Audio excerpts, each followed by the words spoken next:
Merci beaucoup, Monsieur le Président. Monsieur le Président, Messieurs les ministres, chers collègues honorables députés. Monsieur le ministre de la Santé et de l'Action sociale, ñu ngi lay sant di la féliciter bu baax parce qu'on n'a pas eu l'occasion de le faire bi nga jaaree en commission. Di la féliciter surtout ci engagement bi nga wone dans le cadre de la gestion de la pandémie de la Covid-19.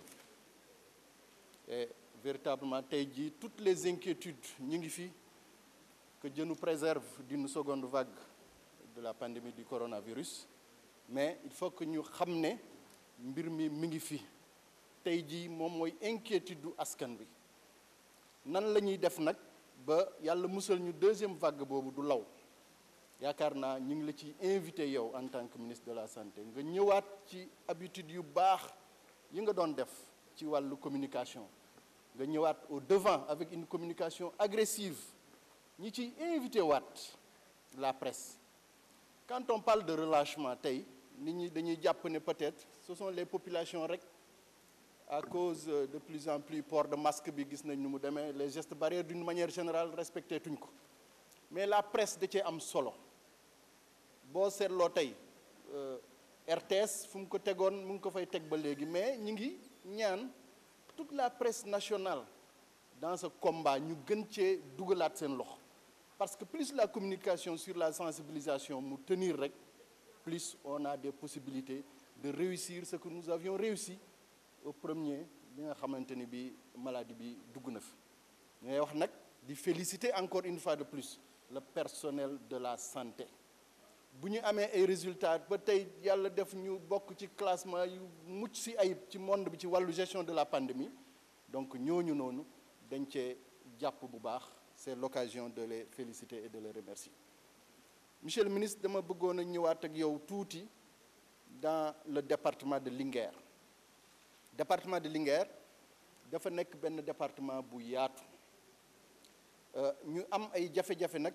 te nga war leen a gestu ci wàllu ñaari mbir collectivité territoriale yi de plus en plus ñu ngi góorgóorlu ci wàllu tabax ay infrastructures de santé donc bëgg nañ nga xoolaat nan nga leen di jàppale ci wàllu aménagement de la carte sanitaire parce que dafay am léegi-léegi une communauté bu jógee ci diaspora di ci investir wala ay personnes de bonne volonté ñu def ay infirmerie wala ay postes de santé. Mais le problème du personnel se pose.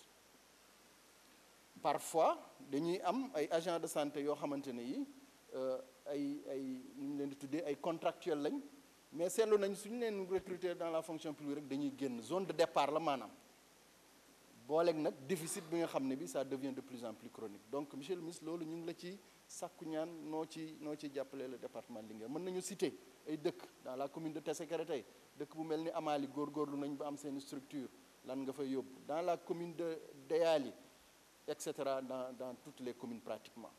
ci beneen mbir mi programme ambulance parce que foofu quand même président de la République def na fa effort yu rëy ci wàllu désenclavement mu am ay pistes am ay communes yu sori ay 60 kilomètres de piste c'est vrai que danañ góorgóorlu ba am ay ambulance mais bu defee trajet bi une fois deux fois ambulance ba usée yàqu ñu am ay jafe-jafe mais surtout nag ci ay ambulance médicalisée gis nañ ci sa wàllu ministère programme yu am solo yooyu ngeen def ci mais bu leen fàtte le département de Linguère. département de Linguère sax mën nañ ko inscrire sax tey jii dans le cadre du PUMA c'est pratiquement un département à la limite au niveau des frontières la nekk pratiquement donc mën nañ leen a considérer dans le cadre de ce programme nga renforcer leen. collectivités yi nag ñu ngi def lu am solo mieux dans le cadre de cette carte sanitaire aussi bàyyil xel ci ñaari dëkk la ville de Linguère et la ville de Dara.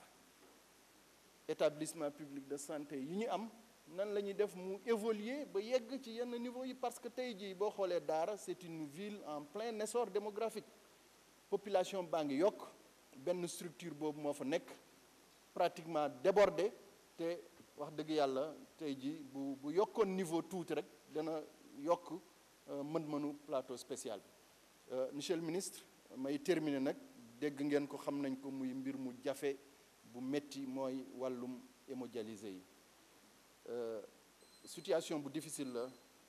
Merci, Monsieur le Président. Vous comprendrez, Monsieur le Ministre. Je vous remercie. Passons la parole à notre collègue Siré Ndiaye.